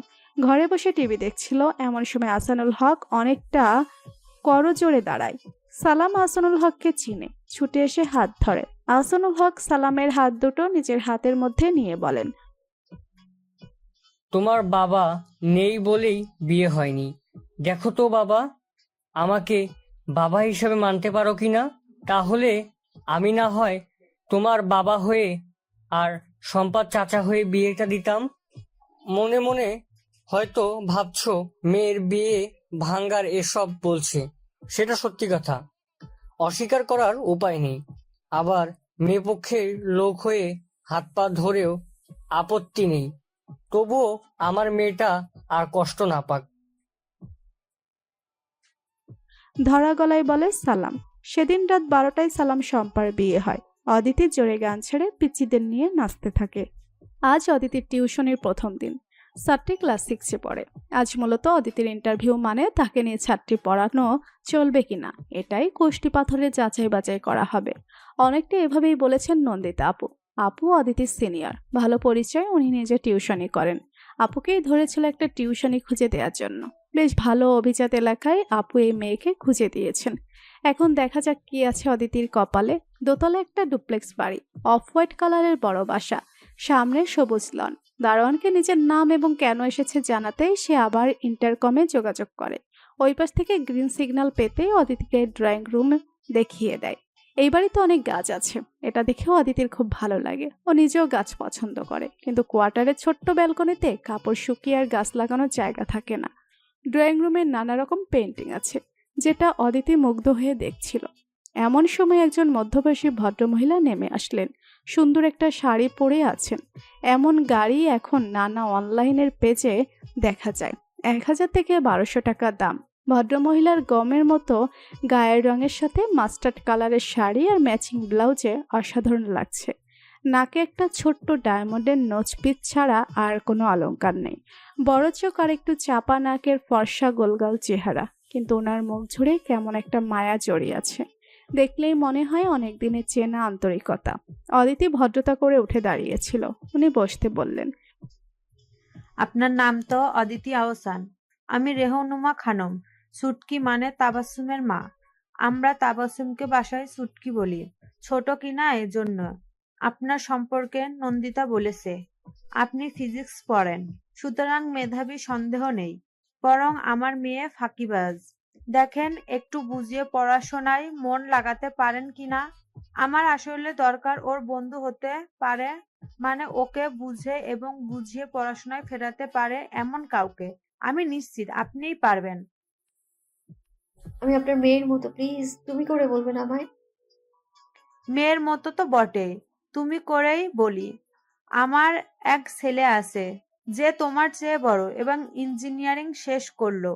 শোনো, ছোট হলেও তুমি একজন শিক্ষক, সুতরাং পেমেন্টের বিষয়ে কথা বলাটা বিব্রতকর। নন্দিতা যেটা বলেছিল সেটাই ফাইনাল। তোমার ঢঙ্গি ছাত্রীকে ডাকছি, পরিচিত হও। শেষের কথা বলে মিষ্টি হাসি দিলেন রেহনুমা। হাঁপ ছেড়ে বাঁচল অদিতি। মনে মনে শঙ্কিত ছিল, না জানে কি পরিস্থিতির সম্মুখীন হয়। কিন্তু আন্টি বেশ ভালো। নন্দিতা আপু এই তাবাসসুমকে কিছুদিন পড়িয়েছে, কিন্তু এখান থেকে আপুর হোস্টেল অনেক দূরে হওয়ায় আর পড়াবেন না। অদিতিদের বাসা হতে আবার খুব বেশি দূরে নয়। মিস, আপনি যে ড্রামা দেখেন, কিম সু হিউনকে আপনার কেমন লাগে? ছাত্রীর মুখের প্রথম কথা শুনে তবদা খেয়ে কয়েক মিনিট বসে থাকলো অদিতি। ছাত্রীখানা তার কোরিয়ান গার্লদের মতো করে চুল কেটেছে, গালে লাল আভা, নিশ্চিত একটু ব্লাশার লাগিয়েছে। সর্বনাশ, একে কিভাবে পথে আনবে মনে মনে প্রমাদ গণে। পরে ভাবে এর সাথে আগে ভাব করতে হবে। সস্মিন দেশে যদাচারের মতো এর সাথেও এর মতো করেই মিশতে হবে। বাহ, তোমার তো দারুণ রুচি। কে ড্রামা নাকি আসলে সেই লেভেলের ভালো? বেশিরভাগ মেয়েরই রুচি খারাপ, বুঝলে? এই জন্যই তাদের সাথে বেশিক্ষণ কথা বলতেও ভালো লাগে না। যাই বলো, তোমাকে কিন্তু খুব সুন্দর লাগছে, একদম কোরিয়ান সুইট গার্ল। তাবাসসুম খুব খুশি হয়। এই প্রথমে একটা মনের মতো মিস পেল। আগেরগুলো ছিল সব কাট্টা খোট্টা, এক পড়া ছাড়া কিচ্ছু বুঝতো না। সেই মিস তেমন না, বেশ সুন্দর করেই কথা বলে। মিস, আজকে কিন্তু পড়বো না। আচ্ছা ঠিক আছে, তোমার সম্পর্কে বলো, তোমার পছন্দ ভালো লাগা এইসব নিয়ে। কে ড্রামা ভালো লাগে তা তো আগেই বলেছো, এছাড়া আর কি কি বা কাকে ভালো লাগে এইসব? তাবাসসুম অতি উৎসাহে গল্প করতে থাকে। এক ফাঁকে বলে, আমার প্রিয় মানুষ হলো আমার ভাইয়া। পৃথিবীর সবাই আমার বিপক্ষে গেলেও ভাইয়া আমার পক্ষে। আমার জন্ম হলে সবচেয়ে খুশি হয়েছিল আমার ভাইয়া। আমার সব আবদার চাওয়া সব ভাইয়ার কাছেই করি। জানেন, আমার ভাইয়া হওয়ার পরে আম্মু আর বেবি হচ্ছিল না, তখন ভাইয়া খুব আফসোস করতো একটা ভাই বোনের জন্য। আমি হলে এজন্য ভাইয়া খুব খুশি হয়েছিল। ভাইয়ের কথা বলতে বলতে তাবাসসুমের চোখ কেমন জল জল করে। অতিথির ভীষণ ভালো লাগে। ইস, ওদের ভাই বোনের সম্পর্ক যদি এমন হতো। ওর ভাইয়া ওকে অনেকটা প্রতিদ্বন্দ্বী মনে করে। অদিতি কোনো কাজ না পারলে বা কোনো কাজে অসফল হলে ভাইয়া বরং খুশিই হয়। মেয়ে হয় অদিতি কেন মেধাবী বা ওর চেয়ে ভালো জায়গায় ভালো সাবজেক্টে পড়ছে, এটা ওর ভাই শোভন নিতেই পারে না। আর ওদের মায়ের একচেটিয়া সমর্থন ওর ভাইয়ের দিকে। কেমন যেন মন খারাপ হয় অদিতির একই সাথে তাবাসসুমের ভাইকে দেখার বেশ একটা আগ্রহ জাগে। বেশিরভাগ মেয়েদের বৃষ্টি ভীষণ পছন্দ, কিন্তু অদিতির একদম পছন্দ নয়, কারণ তার মারাত্মক অ্যালার্জি। বৃষ্টির পানি গায়ে লাগলে হাসি শুরু হয়ে যায়, এরপর আসে জ্বর। ক্লাস পড়ার ফাঁকে টিউশনি করে অদিতির সময়গুলো বেশ তির করে চলে যাচ্ছে। তাবাসসুম বেশ ভক্ত হয়ে গিয়েছে। খালি মিনিট বিশেক ওর সাথে কে ড্রামা আর হাল ফ্যাশন নিয়ে আলোচনা করতে হয়। অদিতির জন্য এটা কষ্টকর বটে, কারণ কাজল, লিপস্টিক আর ফেস পাউডার ছাড়া মেকআপের আর কোনো কিছু আছে বলে ওর জানা নেই। এখন গুগল, ইউটিউব আর ফেসবুকের কিছু পেজের ভরসার দায় সারে অনেকটা। একদিন টিউশনিতে যাওয়ার পথে বৃষ্টিতে পড়ল অদিতি। সকালে এমন রোদ মনেই হয়নি যে বৃষ্টি হতে পারে, কিন্তু দুপুরের পর থেকে মেঘের আনাগোনা। ঠিক যখন রিক্সা ছেড়ে তাবাসসুমদের বাসার লনে পা রাখলো, একদম ঝুম বৃষ্টি। অদিতির এমন রাগ হলো, সে আকাশের দিকে মুখ তুলে অনেকটা রাগত স্বরেই বলে উঠল, এইটা কোন কথা? অসময়ে কেন বৃষ্টি? অদিতির মুখভঙ্গি দেখলে যে কারো হাসি লাগবে, এবং হাসলো একজন, যাকে অদিতি দেখতে পায়নি। তাবাসসুমের ভাই তানভীর ব্যালকনিতে দাঁড়িয়েছিল। সাধারণত সে এই সময় বাসায় থাকে না, এজন্য অদিতিকে কখনো দেখেনি, কিন্তু তাবাসসুমের বকবকানির কল্যাণে অদিতির বিষয়ে জানতে বাকি নেই। বোনটাকে অসম্ভব ভালোবাসে তানভীর। যত ব্যস্ততাই থাকুক, প্রতিদিন 1 ঘন্টা বরাদ্দ বোনের জন্য। তাবাসসুম খুব সরল। এই বয়সের কিশোরী মেয়ের মধ্যে কি জটিলতাই বা থাকবে, কিন্তু কিছুতেই পড়ার টেবিলে বসানো যাচ্ছিল না। নতুন মিস পড়ানো শুরু করার পর থেকে তাবাসসুমের বেশ উন্নতি হয়েছে। সন্ধ্যায় নিয়মিত পড়তে বসছে, ক্লাস টেস্টে প্রথম ভালো করেছে। এজন্য তানভীর ভাবছিল অদিতির সম্মানই আরো বাড়িয়ে দেওয়া উচিত। আর তাছাড়া ওদের মা বলেন অদিতি মোটেও সময় হিসাব করে পড়ায় না। এটাও মেয়েটার আন্তরিকতার লক্ষণ অবশ্যই। আজ অদিতিকে প্রথম দেখলো তানভীর, খুব সাদামাটা বেশভূষায়। মেয়েটা লিপস্টিক পর্যন্ত দেয় না। এমন মেয়ে কিভাবে ওর বোনকে বশ করলো, ভাবতেই অবাক লাগে তানভীরের। তাবাসসুমের হাল ফ্যাশন আর মেকআপের প্রতি তীব্র আকর্ষণ। অদিতি নামের মেয়েটাকে ওর খুব ইন্টারেস্টিং মনে হলো। সেদিন পড়াতে পড়াতেই অদিতির হাসি শুরু হলো। ইস, এই ভয়টাই পাচ্ছিল অদিতি। তাবাসসুম যদিও টিস্যু বক্স এনে দিয়েছে, কিন্তু অদিতির মনে হলো ওর গামছা হলেই ভালো হয়। গঙ্গা যমুনা সব যেন ওর নাম দিয়ে বইছে। কিন্তু বিপত্তি হলো আর একটা, তাবাসসুমের ভাই দেখা করতে চায়। তাবাসসুমের ভাইকে দেখার ইচ্ছা অদিতিরও ছিল। এত গল্প শুনেছে তার, কিন্তু এই অবস্থায় দেখা করার মোটেও ইচ্ছে নেই। এদিকে তাবাসসুম নাছোড়বান্দা, অগত্যা না করার উপায় থাকলো না। আপনাকে তো দেখি অসুস্থ দেখাচ্ছে। সালাম বিনিময়ের পরে তানভীর প্রথম এই কথাটাই বলল। অদিতি চরম বিব্রত, কোনো রকমে বলল, আমার আসলে বৃষ্টির পানিতে অ্যালার্জি হয়, আজ গায়ে বৃষ্টির পানি লেগেছে। তানভীর উঠে বাইরে যেয়ে আবার ফিরে আসলো। আপনার জন্য আদা মশলা দিয়ে চা দিতে বললাম, একটু আরাম পাবেন। আর এত বিব্রত হওয়ার কিছু নেই। মানুষের অসুস্থতা অসুখ বিসুখ থাকবেই, এটা তো আমাদের জীবনেরই অংশ। আমি আসলে আপনাকে ধন্যবাদ দেওয়ার জন্য এসেছি। তাবাসসুমের তো হাউস টিউটরই টিকে না। ও তো বেশ দুষ্টু আর একদম পড়তে চাইতো না, কিন্তু আপনি যেন জাদু করেছেন। বোনটা আমার নিয়মিত পড়তে বসেছে। আমরা আপনার প্রতি কৃতজ্ঞ। কি যে বলেন, এত কৃতজ্ঞতা জানানোর কিছুই নেই। কি যে বলেন, এত কৃতজ্ঞতা জানানোর কিছুই নেই। ও আসলে মেধাবী মেয়ে, কিন্তু বন্ধুর অভাব, সঙ্গীর অভাব। এই বয়সের মেয়েরা ভাবে কেউ আমাকে বোঝে না, আমি বড় একাকী, বাবা মা আমায় বুঝতে চায় না। আর সবচেয়ে বড় কথা, কিশোর কিশোরীরা শাসন মানতে চায় না, বিদ্রোহ করে। ওদের খুব সময় নিয়ে বোঝাতে হয়, বন্ধুর মতো মিশতে হয়। আমি জাস্ট এটাই চেষ্টা করেছি। অদিতির পর্যবেক্ষণ ক্ষমতায় তানভীর মুগ্ধ হয়। ওর মনে হয় এই মেয়েটা অন্যরকম, খুব গভীরভাবে চিন্তা ভাবনা করে। এত সাধারণভাবে এখনকার মেয়েরা চলে না। আবার বডি ল্যাঙ্গুয়েজ আর কথা বলার ধরনই বলে দেয় প্রবল আত্মসম্মানবোধ সম্পন্ন।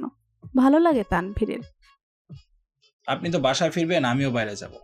তাবাসসুম বলেছিল আশেপাশে আপনাদের বাসা, তার উপর অসুস্থ। আপনাকে পৌঁছে দিই? অনেক ধন্যবাদ। দারোয়ানকে বলে একটা সিএনজি ডেকে দিলেই হবে। নাক মুছতে মুছতে বলে অদিতি। মেয়েটা আজকেই অন্য টাইপের, মনে হয় কিছুটা অহংকারীও। কি জানি, মনে মনে এটা ভাবতে ভাবতে বের হয়ে যায় তানভীর। ও আসলে কিছুটা আহত হয়েছে। এভাবে যেচে কাউকে লিফট দিতে চাইলো আর প্রত্যাখ্যান হলো, ভাবতেই পারেনি। তরুণীদের মধ্যে বেশ কদর আছে তানভীরের, আর অহমেও একটু লাগলো বুঝি। অদিতির এসবে মাথা ব্যথা নেই, কারণ ঠান্ডায় ওর আসলেই মাথা ব্যথা করছে। বাসায় ফিরে ওষুধ না খাওয়া পর্যন্ত শান্তি নেই। ইগো একটা অদ্ভুত জিনিস। কেউ কারোর প্রতি আগ্রহ দেখালে বিতৃষ্ণা লাগে, আবার এড়িয়ে গেলে আগ্রহ বাড়ে। এই যেমন অদিতির কোনো ছেলের প্রতি কোনো আকর্ষণ নেই, কিন্তু এই যে তার বিতৃষ্ণা, এতে আরেকজনের আগ্রহ বেড়েছে তানভীরের। দুপুরে বা বিকালে তানভীরের কখনো বাসায় থাকতো না। সকালে বের হয়ে বেশ রাত করে ফিরত, কিন্তু ইদানিং তাকে বিকালের দিকে মাঝে মধ্যে চায়ের কাপ হাতে ব্যালকনিতে দাঁড়িয়ে থাকতে দেখা যায়, ঠিক যে সময় অদিতি পড়াতে আসে। অদিতি তাকে দেখে কি দেখে না তানভীর ঠিক বুঝতে পারে না। তানভীর আসলে অদিতির সাথে একটু কথা বলতে চায়, পরিচিত হতে চায়, অদিতির সম্পর্কে জানতে চায়। কিন্তু অবাক হয়ে এটা দেখে যে অদিতির ন্যূনতম আগ্রহ নেই। এমন না তরুণীদের কাছে তানভীরের কোনো গ্রহণযোগ্যতা নেই, বরং ব্যাপারটা ঠিক উল্টো। স্মার্ট, সুদর্শন এবং সর্বোপরি ধনী পরিবারের এস্টাবলিশ তানভীরের জন্য বাস্তবে অনেকেই লাইন দিয়ে আছে। তানভীর বিষয়টা এনজয় করে, কিন্তু পাত্তা দেয় না। ওর অনেক বন্ধুদের এই পাত্তা দিয়ে ধরা খেতে দেখেছে। কোথায় যায়, কোথায় খায়, কি করে, কেন করে, এসব প্রশ্নের উত্তর দিতে দিতে বেচারারা নাজেহাল একেবারে। উফ, অসহ্য লাগে তানভীরের। ন্যাকা মেয়েদের এত কেনা গোলাম টাইপের সম্পর্কে সে জড়াবে না, কিন্তু অদিতি এমন একেবারে এড়িয়ে যাবে। সেটা তানভীরের পুরুষত্বে লাগে। আজ এজন্য ইচ্ছা করে লিভিং রুমে বসে বেশ গুরুত্বের সাথে পত্রিকা পড়ছিল। পত্রিকাতে আসলে পড়ার কিছুই নেই, জাস্ট সময় কাটানো। আসল উদ্দেশ্য অদিতির সাথে দেখা করা। লিভিং রুম দিতেই তাবাসসুমের রুমে যাবে। অদিতি যেমনই হোক একটু হাই হ্যালো না করে কি পারবে?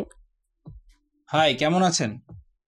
অদিতিকে ব্যস্ত হয়ে রুম পার হতেই তড়িঘড়ি করে তাকে থামিয়ে দেয় তানভীর। জি, ভালো। বাহ, আপনি তো মুরব্বীদের মতো করে বসে আগামীকালের খবর আজ তাও বিকেলে পড়ছেন। এখনকার জেনারেশন তো অনলাইনে এই মুহূর্তের মধ্যে তাজা সব খবর পড়ে ফেলে। ফাটা বেলুনের মতো চুপসে যায় তানভীর। না, এই মেয়েটি একদমই সুবিধার না। চুপ করে বসে পড়ে তানভীর। অদিতি সেই একই গতিতে তাবাসসুমের রুমে চলে যায়। রাতে খাওয়ার টেবিলে অদিতির মা বেশ গরম হয়ে ওঠেন। প্রসঙ্গ অদিতির বিয়ে। মেয়ের অনার্স শেষ হয়ে যাচ্ছে, এখন বিয়ে না দিলে আর ভালো পাত্রই পাওয়া যাবে না। আমি পড়া শেষ না করে বিয়ে করবো না মা। সেই পর্যন্ত কোন রাজপুত্র তোমার জন্য অপেক্ষায় থাকবে? আমার কোনো রাজপুত্রের প্রয়োজন নেই। আমি নিজে খুব সাধারণ, ঠিক তেমনি সাধারণ একজন ছেলে হলেই হবে। কবে পড়া শেষ হবে? সেই পর্যন্ত তোমাকে বসায় খাওয়াবো। বাপের অবস্থাও তো দেখতে পারো। ভাইয়ের পড়া শেষ হয়েছে আরো 2 বছর আগে। ভাইয়াকে যদি বাপ বসিয়ে খাওয়াতে পারে, আমাকেও নিশ্চয়ই পারবে। তুমি দিন দিন বেয়াদব হচ্ছ। ভাইয়ের সাথে তোমার কি তুলনা? ভাই তো চাকরি নিয়ে অন্য কোথাও যাচ্ছে না। তুমি তো শ্বশুর বাড়িতে আজ হোক কাল হোক চলে যাবা। আয় ইনকাম যদিও বা কিছু করো, আমাদের কি যায় আসে? এক প্যাকেট মিষ্টি কিনে বছরে একদিন আসবা কিনা সন্দেহ। লুৎফা, তুমি কিন্তু বড্ড বাড়াবাড়ি করছো আজ। হ্যাঁ, আমি তো সত্য কথা বলি, এজন্য কারো ভালো লাগে না। পাইছে বিনা বেতনের বান্দি। সারাদিন কাজ করো, চরকির মতো ঘুরো, কিন্তু কিছু বলা যাবে না। এই মেয়েকে বুড়ি করে পস্তাবে বললাম। আর 2 বছর পরে রিটায়ার্ড হবা, তখন বুঝবা আমার কথার মানে। অদিতির মুখ, সারা শরীর যেন তেতো হয়ে ওঠে। না খেয়ে উঠে পড়ে। রাতে ভালো ঘুম হয় না। মা আজীবন তাকে এমনই পরপার করে চলেছে। ভাইয়ের সাথে তাকে এতটাই বৈষম্য করে যে মেনে নেওয়া কষ্টকর। মাঝে মধ্যে মনে হয় বাড়ি ছেড়ে চলে যায়, কিন্তু বাবার কথা মনে হলেই ওর মন শান্ত হয়ে আসে। বাবার জন্য সে সব করতে পারে। বাবার মনে কষ্ট দেওয়ার কথা ভাবতেও পারে না। সকালে না খেয়ে ভার্সিটিতে চলে যায়। তীব্র ক্ষুধা লাগে দুপুরে। ক্যান্টিনে খেয়ে নিয়ে বিকালে ছুটে তাবাসসুমকে পড়াতে। আজও তানভীর দাঁড়িয়ে আছে ব্যালকনিতে। অদিতি ঠিক বুঝতে পারে, কিন্তু পাত্তা দেয় না। বড়লোকদের নানা রকম বিলাসিতা, নানা রকম ফ্যান্টাসি থাকে। ভালোবাসা নামের ভালো লাগা তেমনই এক ফ্যান্টাসি। অদিতি তানভীরকে গুরুত্ব দিচ্ছে না বলে সে এখন অদিতির প্রতি মরিয়া। কিন্তু অদিতি জানে সে কেন এই বাড়িতে আসে, সমাজে ওর অবস্থান কোথায় এবং কোন সীমারেখায় থাকতে হবে। না, এর একটা ভিত করতে হবে। মনে মনে ভাবে অদিতি। আজ তাবাসসুমকে পড়ানো শেষে ওর মাকে ডেকে সুন্দর করে বলে যে এই মাস পরে আর অদিতিকে আর পড়াবে না, সামনে ওর নিজেরও পরীক্ষা। তাবাসসুম কথা শুনে খুব আপত্তি করছিল, কিন্তু অদিতি বুঝিয়ে বলল কিছু মায়া কাটানোর কাজ শুরুতেই করতে হয়। অসম্ভব ঘটনা ঘটলো পরের দিন। তাবাসসুমকে পড়াতে লিভিং রুম ক্রস করতে তানভীর সামনে আসলো। আপনি আর পড়াবেন না কেন? কারণ আপনি আমি কি করেছি? আপনি প্রতিদিন ঠিক আমার আসার সময় হয় বেলকনিতে, না হয় লোনে কিংবা লিভিং রুমে বসে থাকেন। আগে তো কখনো আপনাকে দেখিনি। এর কারণ কি? আমি আমার বাসায় থাকলে আপনার কি সমস্যা? আর আমি আমার পার্সোনাল কারণে পড়ানো ছাড়লে আপনার কি সমস্যা? কারণ আমার বোনের ক্ষতি হবে। প্রয়োজনে আমি আর আপনার সামনে আসবো না। দেখুন, আপনার মা খুব বিশ্বাস নিয়ে আপনার বোনকে আমার কাছে পড়াতে দিয়েছে। আমি যদি সেই সুযোগে আপনার সাথে গল্প করি কিংবা কথা বলি, কিংবা কোনো কথা না হওয়া সত্ত্বেও আপনি এইভাবে আমার আসার সময়ে এখানে সেখানে দাঁড়িয়ে থাকেন, আপনার মা অবশ্যই বুঝবেন যে কোনো একটা ঘাপলা আছে। আর উনি ঘটনা কিছুই না হওয়া সত্ত্বেও দায়ী করবেন আমাকে। আমাকেই সুবিধাবাদী ভাববেন। আর আমাকে শুধু নয়, প্রয়োজনের তাগিদে টিউশন করতে আসা সব মেয়েদেরই উনি খারাপ ভাবতে শুরু করবেন। এজন্য এটাই ভালো যে আমি আর না পড়াই, এখানে আর না আসি। ভালো থাকবেন। গটগট করে হেঁটে গেল অদিতি। তানভীর সত্যিকার অর্থেই হা করে রইল। মাসের শেষ 5 দিন তানভীরকে আর দেখা যায়নি। মাস পূর্ণ হলে অদিতিও ছেড়ে দেয় তাবাসসুমকে পড়ানোর কাজ। অদিতির মা ওর বিয়ে নিয়ে ভীষণ ব্যতিব্যস্ত। মেয়ের বয়স হয়ে যাচ্ছে, লোকজন কি বলবে, সমাজ কি বলবে, এরপর আর ভালো সম্বন্ধ হবে না। প্রতিদিন নানা কথায় মাথা খারাপ করে দিচ্ছে। অদিতির সাথে এই নিয়ে প্রায় প্রতিদিন কথা কাটাকাটি হয়। এদিকে অনার্স পরীক্ষা শেষ, টিউশনি বা অন্য কিছু করছে না। তাবাসসুমকে পড়ানোর পরে আর কাউকেও পড়ায়নি। তানভীরের কথা মাঝে মাঝে মনে হয়, কিন্তু সে বুঝে শুনেই তানভীরকে পাত্তা দেয়নি। তানভীর ধনির দুলাল, তাবাসসুমের ভাই হিসেবে অসাধারণ সন্দেহ নেই, কিন্তু অদিতি সামান্য হাউস টিউটার, সে হিসেবে দূরত্ব বজায় রাখাই ঠিক আছে। বয়সের উন্মাদনায় আর ইগোর জন্য অদিতির প্রতি সাময়িক ভালো লাগার জন্ম নিতে পারে, কিন্তু এগুলোকে প্রশ্রয় না দেওয়াই ভালো। যাক, সে চ্যাপ্টার শেষ। এখন কিছু না করলে মায়ের কথায় বাসায় টিকে থাকা দায়। এদিকে বাবাই অদিতিকে সবসময় সাপোর্ট দিয়ে আসছেন, কিন্তু তারই চাকরি আছে আর 6 মাস, এজন্য উনিও মানসিকভাবে একটু ভঙ্গুর অবস্থায় আছেন। তার উপরে মায়ের জোরাজুরিতে গ্রামে যেটুকু জমি জমা ছিল সব বিক্রি করে ভাইয়ের ব্যবসার পুঁজি করে দিয়েছেন। এটাতেও বাবা অনেক কষ্ট পেয়েছেন। সব মিলায় বাসার অবস্থা থমথমে। অদিতি বসে না থেকে অনলাইনে কিছু কোর্স করে ফেলে ফ্রিল্যান্সিং এর উপর। একসাথে বাবার সাহায্যে ওদের কোয়ার্টারের পাশে একটা হাই স্কুলে যোগদান করে। খুব ভালো স্কুল না, কিন্তু অভিজ্ঞতা তো বাড়বে। তাছাড়া তাবাসসুমকে পড়ানোর সময় বুঝতে পারে ও আসলে পড়াতে ভালোবাসে, স্টুডেন্টদের মন বুঝতে পারে। মা এখন মাঝে মধ্যে মাস্টারনি বলে খোঁচা দিলেও অদিতি সেটা গায়ে মাখে না। আর ব্যস্ততাও একটা কারণ। ফ্রিল্যান্সিং এর সাথে স্কুলে ক্লাস, বেশ ব্যস্ত একটা জীবন। অদিতি যে বিয়ে করতে চায় না বিষয়টা এমন না, কিন্তু এখনই নয়, আরো ভালো চাকরি পেতে চায়, বাবার পাশে দাঁড়াতে চায়, ঠিক যেভাবে ছেলেরা দাঁড়ায়। এজন্য হয়তো ভালো কোনো পাত্র নাও পেতে পারে, কারণ তখন সমাজের চোখে বয়স বেশি মেয়ে হয়ে যাবে। তাতে অদিতির যায় আসে না। ওর একজন ভালো মনের জীবনসঙ্গী প্রয়োজন। তার অর্থ না থাকলেও কিংবা প্রচলিত অর্থে সফল না হলেও অদিতির কোনো আপত্তি নাই। সেদিন স্কুল বন্ধ, অদিতি একটু আরাম করে ঘুমাচ্ছিল। বিকালের একটু আগে ওর মা ঠেলে ঠুলে ঘুম ভাঙায়। ওঠ, তোর সাবিনা খালা এসেছে, যা মুখ ধুয়ে আয়। সাবিনা খালা হলো অদিতির মায়ের চাচাতো বোন। এই মহিলাকে অদিতি 2 চোখে দেখতে পারে না। অসহ্য একটা মানুষ, নিজের পয়সার গরমে বাঁচে না। কিন্তু এখন ঘুম ভেঙে মায়ের সাথে ক্যাচাল করতে ভালো লাগছে না। উঠে হাত মুখ ধুয়ে বসার ঘরে ঢোকে। হ্যাঁ রে ও লুৎফা, মেয়ের বয়স হইছে, খেয়াল করস নাই? হাই হাই, চোখের নিচে কালি ফালাইয়া কি হইছে? আরো আগে কেন বিয়া দেশ নাই? কথায় কয় যৌবনে কাকও সুন্দর। অদিতির মাথা দিয়ে আগুন বের হয় যেন। চোখ গোল করে মায়ের দিকে তাকায়। লুৎফা বেগম প্রমাদ গনে। মেয়ের চরিত্র তো জানে, না জানে কি বলে বসে। সাবিনা আপাও সুবিধার লোক না। গলা শুকিয়ে যায় লুৎফার। খালা তাহিরা আপা কেমন আছে এখন? লুৎফা অবাক করে দিয়ে ভিন্ন প্রসঙ্গে কথা শুরু করে অদিতি। আছে কোনো রকম। বিরস মুখে বলেন সাবিনা। তাহেরা হলো সাবিনার বড় মেয়ে। ক্লাস 10-এ থাকতেই বেশ বড়লোক পরিবারে বিয়ে দেয়, কিন্তু জামাই খুব মারধর করে। একবার তো হাসপাতালে ভর্তি থাকতে হয়েছিল। ইস, তাহিরা আপা কি কপাল! এত সুন্দরী একটা মেয়ে, কি তার গায়ের কালার! তাকেই কিনা 2 বেলা জামাইয়ের মার খেতে হয় তাকে। সাবিনার মুখ যেন একদম চুন হয়ে যায়, আর কথা বের হয় না। আরাম করে যে রসের টইটুম্বুর রসগোল্লা খাচ্ছিলেন তা যেন গলায় আটকে যায়। বিষম খেয়ে তাড়াতাড়ি পানি মুখে দেন। লুৎফা, আজ যাই রে, তোর ভাই আবার এসে আমাকে খুঁজবে। সাবিনা দ্রুত চলে যান। আজ বহুদিন পরে মা মেয়ে একসাথে অনেকক্ষণ ধরে হাসতে থাকেন। এই ঘটনার পরে অদিতির মা লুৎফা অনেকটা নরম হয়ে যান। ভাবেন মেয়ের কপালে বিয়ে থাকলে হবে, না হলে হবে না। এই নিয়ে আর বাসায় অশান্তি করতে ওনারও ভালো লাগে না। অদিতির ভাই শোভন বেশ মন দিয়ে ব্যবসা করছে, ইলেকট্রনিক্সের ডিলারশিপ। এবারে তো গরম পড়েছে যে ফ্যান, এসি, এয়ার কুলারের ভীষণ চাহিদা। অদিতি মাস্টার্স শেষ করে। এদিকে ফ্রিল্যান্সিং এ বেশ পক্ত হয়ে উঠেছে। টাকা চাপাই হাতে কিছু রেখে বাবার হাতে তুলে দেয়। হাসান সাহেব নিতে চান না, কিন্তু অদিতি গো ধরে। বাবা, আমি মেয়ে বলেই কি তুমি আমার টাকা নিতে চাও না? না রে মা, এত কষ্ট করে উপার্জন করছিস, নিজের শখ আহ্লাদ পূরণ কর, আর বাকি টাকা জমিয়ে রাখ, কাজে লাগবে। তুমিও তো কষ্ট করে উপার্জন করে আমাদের পেছনে খরচ করছো, আর নিজের কোনো শখ আহ্লাদটাও পূরণ করছো শুনি তো।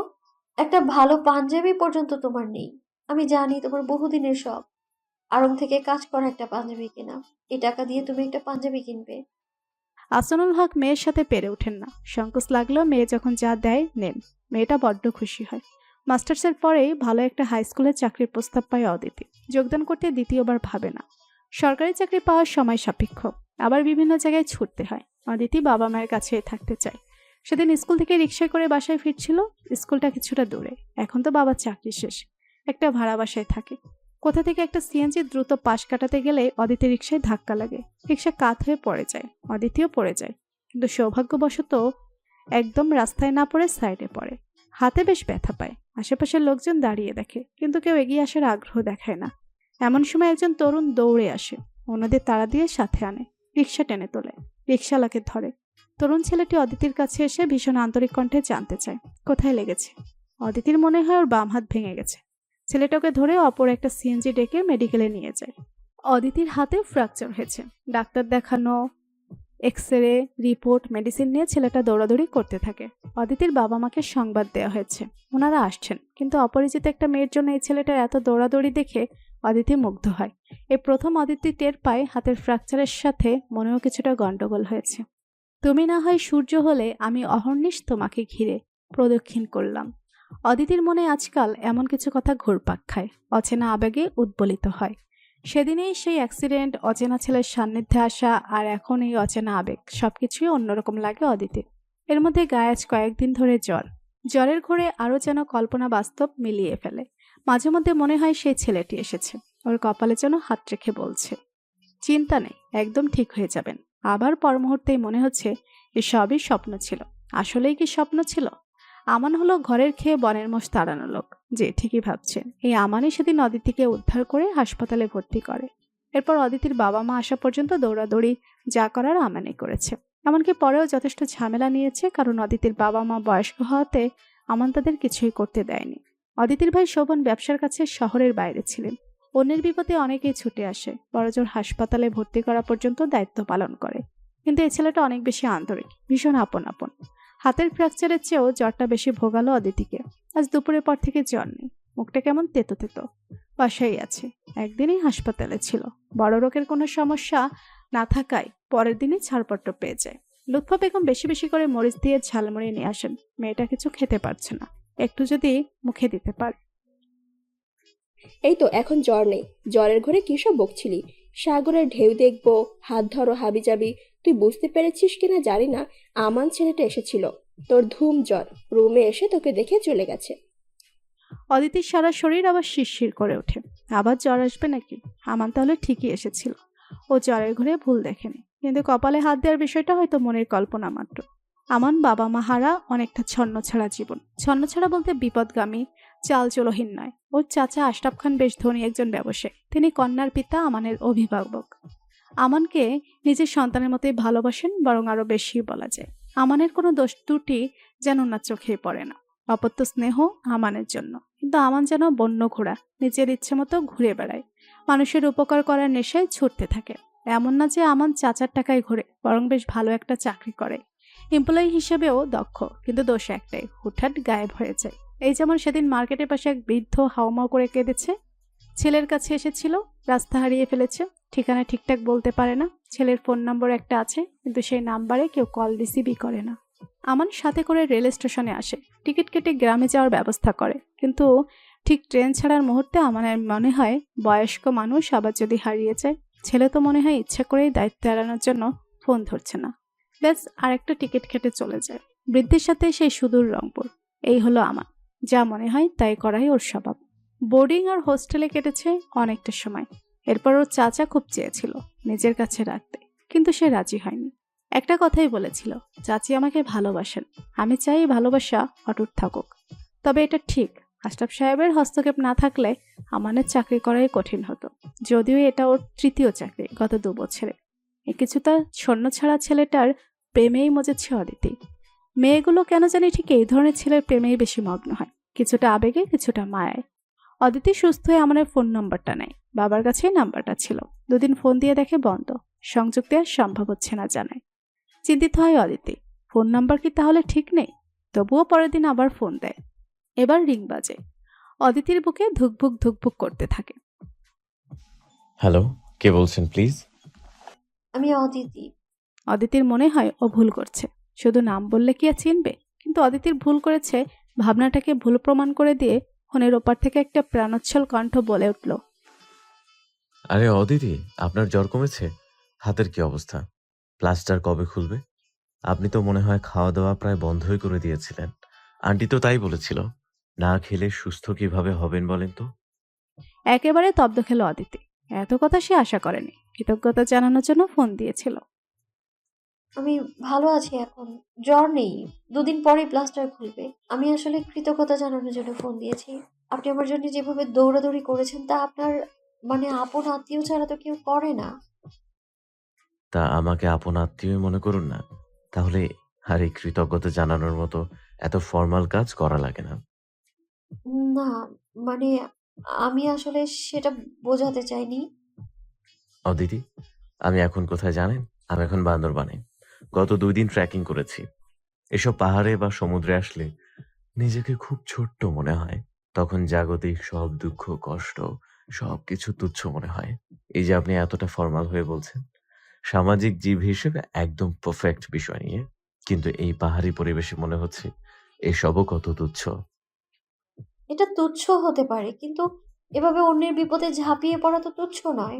কয়জন পারে এমন বলেন? এমন মানুষকে কদর করাও তো দরকার। সেটাও কিন্তু তুচ্ছ কোনো বিষয় নয়। আমরা এই ধরনের মানুষের মূল্যায়ন করি না বলেই তো আজ সমাজে স্বার্থপর মানুষে ভরে যাচ্ছে। অদিতি, আপনার কথাগুলো এবং কথা বলার স্টাইল দারুণ। হুম, এভাবে ফোনে হবে না। সামনাসামনি চা অথবা কফির সাথে আপনার সাথে যুক্তি পাল্টা যুক্তির ঝড় তুলতে হবে। দেখা হবে খুব শীঘ্রই। ততক্ষণে ভালো থাকুন। অদিতিকে অবাক করে দিয়ে ফোন রাখলো আমান। অদিতি খালি ভাবতে থাকলো, এটা কি হলো? জরুরি হো মুঝকো তুম জैसे हवा हिंसन सुन को ऐसे तला हूं मैं तुमको जैसे कि पर जमीनों को। এই গানটা অদিতির সম্ভব ভালো লাগে। একটা হিন্দি মুভির গান, কিন্তু এর আবেদন এর রেস্টে কাটেই না। অদিতির হাত এখন ভালোই বলা যায়। স্কুলে যাচ্ছে নিয়মিত। ছাত্রছাত্রীরা অদিতিকে ভীষণ পছন্দ করে। ফিজিক্সের মতো কঠিন সাবজেক্টকে খুব ঝরঝরে করে হাতে কলমে বুঝিয়ে দেয়। এজন্য অবশ্য অদিতিকে বেশ পরিশ্রম করতে হয়। ইউটিউবে দেশে বিদেশের বিভিন্ন লেকচার ফলো করে, নোট নেয়। বিভিন্ন লেকচারের সাথে হাতে কলমে বিভিন্ন জিনিস দিয়ে সূত্রগুলোর বাস্তব পরীক্ষা দেখায়। সেগুলো অদিতি বাসায় আগে নিজে করে, ভালোভাবে পারলে তারপর স্টুডেন্টদের দেখায়। ওর ক্লাসে স্টুডেন্টরা শতভাগ মনোযোগ দিয়ে করে। আমানের সাথে অদিতির আর কথা হয়নি। অদিতি আর কল দেয়নি। বারবার কল করাটা হ্যাংলামি দেখায়। এমনটা অদিতি পারে না। আজ স্কুল থেকে বাসায় ফিরে দরজার বাইরে থেকেই মনে হলো ভেতরে বেশ উচ্চস্বরে কথা, হাসি হই হুল্লোড় চলছে। এটা তো তাদের বাসার পরিবেশ নয়। বাবা অবসরের পরে নামাজ পড়া, বই পড়া নিয়ে সময় কাটিয়ে দেন। মা বরাবরের মতোই সংসারের কাজ নিয়ে ব্যস্ত থাকেন।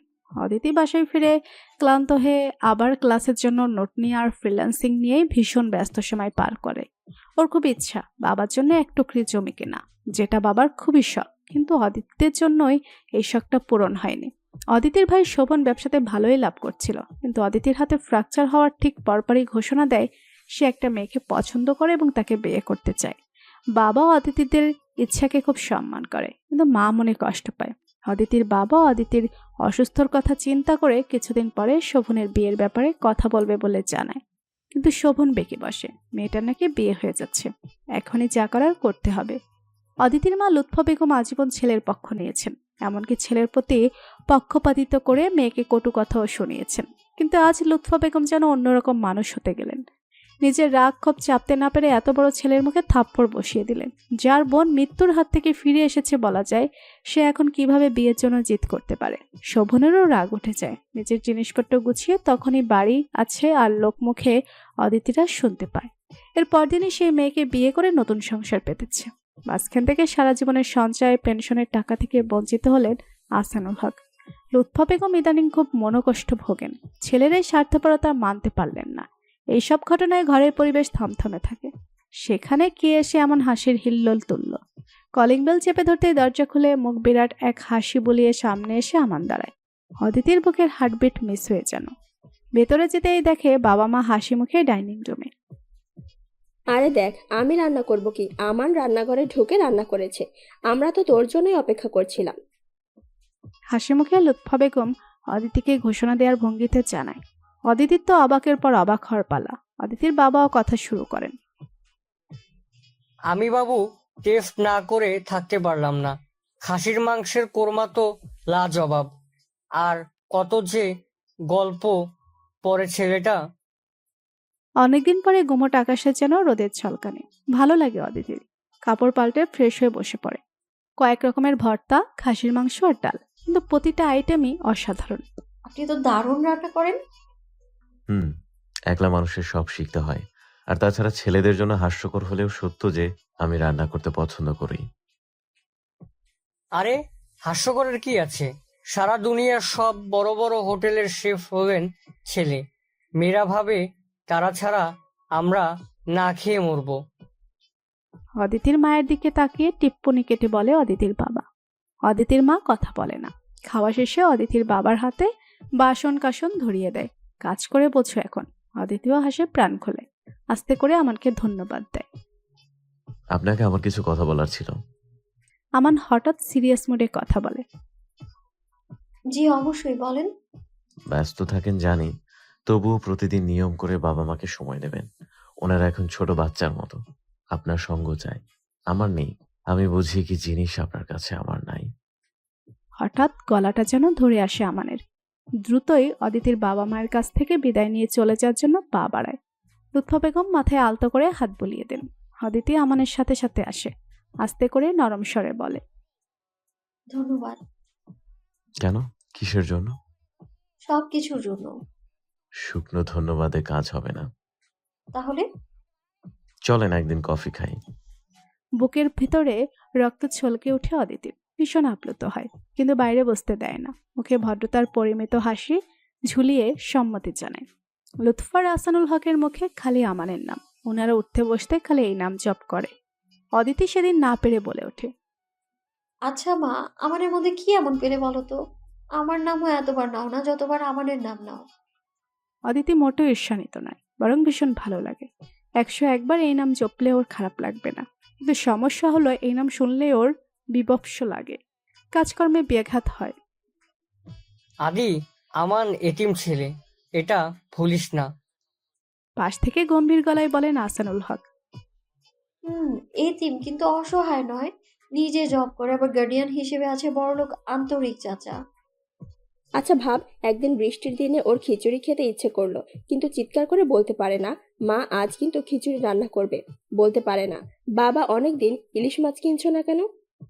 গম্ভীর মুখে বলেন লুৎফা বেগম। পরিবেশটা গুমট হয়ে যায়। আসলেই বাবা মা যাদের নেই তারাই বোঝেন কতটা ভালোবাসাহীন তারা। আমাদের বাসায় রান্না করলো কি ভীষণ উৎসাহ নিয়ে। বিভিন্ন জায়গায় ঘুরে ঘুরে নাকি রান্না শিখেছে। আমাদের নিজে হাতে রান্না করে খাওয়াবে। তোর মা কত নিষেধ করলো, কিছুতেই শুনলো না। এরপর ওর রান্নার প্রশংসা করলো। খুশিতে চোখ মুখ কেমন জলজল করছিল। এখন বল, এমন ছেলেকে কথা কে না বলবে, যে কিনা চেনে না অচেনা যে কারো বিপদে দৌড়ে যায়। অদিতি চুপ করে থাকে। আসলেই বাবা মা আমানকে বেশ পছন্দ করে, আর এই পছন্দের অন্যতম কারণ বুঝি শূন্যস্থান পূরণ। শোভন আলাদা হয়ে যাওয়ার পরে তাদের মনে যে একটা শূন্যস্থান তৈরি হয়েছে, কিছুটা হলেও প্রলেপ লেগেছে। প্রকৃতি শূন্যস্থান পছন্দ করে না, কাউকে না কাউকে দিয়ে সেই শূন্যস্থান ভরাট করে দেয়। এর পরের দিনগুলো বেশ নাটকীয়তায় চলে যাচ্ছে। আমানের সাথে অবশ্য অদিতির তেমন দেখা সাক্ষাৎ হয় না, কিন্তু প্রায় দিনই তার কোনো না কোনো সুকর্মের ঘটনা অদিতির কানে আসে। এই যেমন আজ আহসানুল হককে জোর করে মর্নিং ওয়ার্কে নিয়ে গেছে, আসার সময় কোথা থেকে টাটকা সবজি আর মাছ নিয়ে এসেছে, কিংবা অদিতির মাকে চেক আপ করতে ডাক্তারের কাছে নিয়ে গেছে। তারপর মাঝে মাঝে রান্না, গল্প, আড্ডা তো আছে। আমান শুনতে শুনতে অদিতির তো একটু একটু ঈর্ষা যে লাগছে না তা অস্বীকার করার উপায় নেই। কিন্তু বাবা মা যে ভালো আছেন, উচ্ছল আছেন, এটাই অদিতির বড় পাওয়া। অবশেষে একদিন রাতে অদিতির হোয়াটসঅ্যাপে সেই কাঙ্ক্ষিত মেসেজ। কাল কখন ফ্রি থাকবেন? অদিতি বিকালেই ফ্রি থাকে, সেটাই জানালো। স্থান ঠিক হলো নিরিবিলি একটা কফি শপে। কিন্তু এরপরেই ঘুম হারাম হলো অদিতির। কি বলতে চায় আমান? নানান রকম চিন্তা ভাবনায় রাত এবং দিনটা কেটে বিকালে নির্ধারিত ক্যাফেতে আসে অদিতি। ইচ্ছা করেই আজ শাড়ি পরেছে। শিক্ষকতাকে পেশা হিসেবে নেয়ার পর থেকে অদিতি অবশ্য মাঝে মধ্যেই শাড়ি পরে। এই পোশাকের মধ্যে একটা আলাদা আভিজাত্য, সৌন্দর্য আছে। সেটা একদম সাদামাটা সুতি শাড়ি হলেও অদিতি তাতে সুতি শাড়িই পরে বেশি। ওর মনে হয় দেশীয় শিল্পকে বাঁচিয়ে রাখা সবার নৈতিক দায়িত্ব, আর দামে কম এবং ভালো মান। এমনই একটা নীল জমিনে চিকন লাল পাড়ের একটা শাড়ি পরে অদিতি ক্যাফেতে আসে। শরৎ শুরু হলেও গরমটা কমেনি। ওর নাকের ডগায় শিশির বিন্দুর মতো ঈষৎ ঘাম জমে আছে। চুলগুলো পেছনে একটা পাঞ্চ ক্লিপ দিয়ে আটকানো। আমান একটু বোহেমিয়ান টাইপের হলেও ওর একটা গুণ হলো কোনো অ্যাপয়েন্টমেন্ট থাকলে পারলের সময়ের 2-5 মিনিট আগে উপস্থিত হয়। আজও তার ব্যতিক্রম নয়। হালকা গ্রে কালারের একটা টি শার্ট আর জিন্স পরেছে। এক মাথা চুল কিছুটা এলোমেলো, তাতে আরো ভালোই লাগছে যেন। অদিতিকে দেখেই উঠে দাঁড়িয়ে হাত নেড়ে সামনে এগিয়ে এলো। বাহ, শাড়িতে তো আপনাকে দারুণ লাগে। চোখে মুখে একটা মুগ্ধতা নিয়ে বলে আমান। এটা যে ও মন থেকেই বলছে তা ওর চেহারা দেখেই বোঝা যায়। শাড়িতে সব মেয়েকেই ভালো লাগে। বসতে বসতে বলে ওঠে অদিতি। বলেন কি খাবেন, আগে অর্ডার দেই। মেনু কার্ড হাতে নিয়ে অদিতির দিকেই এগিয়ে দেয়।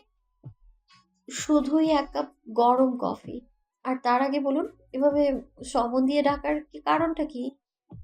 অদিতির এই কথায় ওর স্বভাবসুলভ চরিত্রের অংশ হিসেবে হা হা করে হেসে ওঠে আমান। বাহ, আপনার তো ভালো সেন্স অফ হিউমার আছে। আমি তো ভাবতাম পদার্থবিজ্ঞানের ম্যাডাম যখন কিছুটা খাটো মোটো টাইপের, এখন দেখি না ভালোই রসিক আছেন। অদিতি অপ্রস্তুত হয়, চুপ করে থাকে। ঠিক কি বলবে বুঝতে পারে না। আমানেরই তো কথা বলা উচিত, কি বলতে চায় সে। আসলে অদিতি, আপনাকে ডেকেছি কারণ আমার মনে হয়েছে আপনার বাবা এবং মাকে আপনার আর একটু সময় দেওয়া উচিত।